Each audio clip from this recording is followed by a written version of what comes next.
Liberals already revealing their plan to attack Republican presidential candidate Rick Perry. And they're resorting to an old favorite, saying he's George W. Bush all over again. But Perry says, don't let the accent fool you. You know, they're not all carbon copies in Texas. And you know, I tell people, I say one of the quick ways you tell the difference is, you know, he's a Yale graduate, I'm a Texas A&M graduate. But the fact is, it doesn't matter where you're from. The next president of the United States, which state they're from, doesn't matter. What matters is what's in their heart and what's in their mind.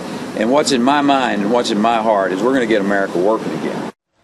So is it fair for Democrats to paint Perry and George W. Bush with the same brush because they had the same job? Joining us right now to discuss that is Mark Mellman, Democratic strategist and pollster, and Republican strategist D.D. Benke. Is that an effective strategy, Mark? Well, I don't think it is, and I don't think a Daily News columnist is necessarily the Democratic Party making this claim.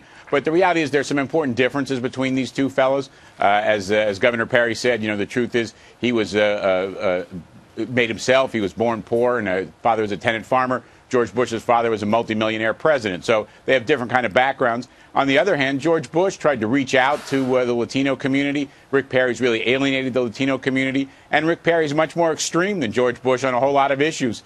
George Bush wanted to cut Social Security and Medicare and privatize them. Rick Perry says those programs are completely unconstitutional. So there's a lot of differences and a lot of other ways to go at Rick Perry. George Bush didn't want to privatize Social Security. He wanted to give them the option of investing a portion of it into private accounts. Well, Dee, is it a fair comparison? Unconstitutional. Hey, you know, President Bush is looking pretty good about right now. Obama has 39% approval rating, all-time low. And for the Democrats to try for 2.5 years to blame everything on President Bush isn't working. And actually, it would be very smart for a Republican to embrace President Bush. You know, he's a gracious, well-known, very good friend to the Republican Party. And it's not just one Bush, it's 3 Bushes. You've got President Bush 41, 43, and Governor Bush. So to honk off the Bush network whenever you're trying to raise money and try to run away or try to belittle the president, any candidates who do that are going to lose. And the fact is, Mark, that both camps aren't too tight. The former Bush people, who are still in the fray in many cases, and the current Perry people, there's a little tension between them, and a lot of them back Senator Kay Bailey Hutchinson to be the next governor from Texas.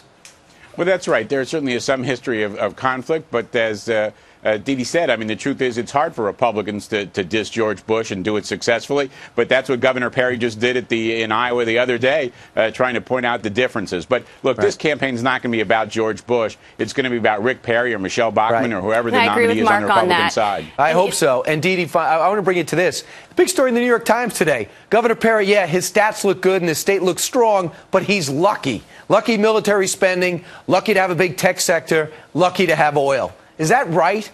Well, Texas, you know, is a great state. It's successful under President Bush and successful under Governor Perry.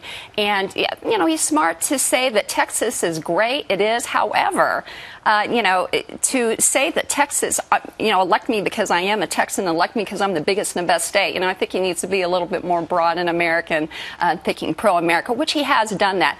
But I want to get back to the fact that, you know, talking about Texas and talking about President Bush, you know, being proud of Texas, being proud of President Bush is part of that as well. And that will behoove any Republican candidate to be friends with the Bush network and Bush family. And he gets a lot of applause at Ranger games. Mark Mellman, D.D. Benke, great debate. Thanks.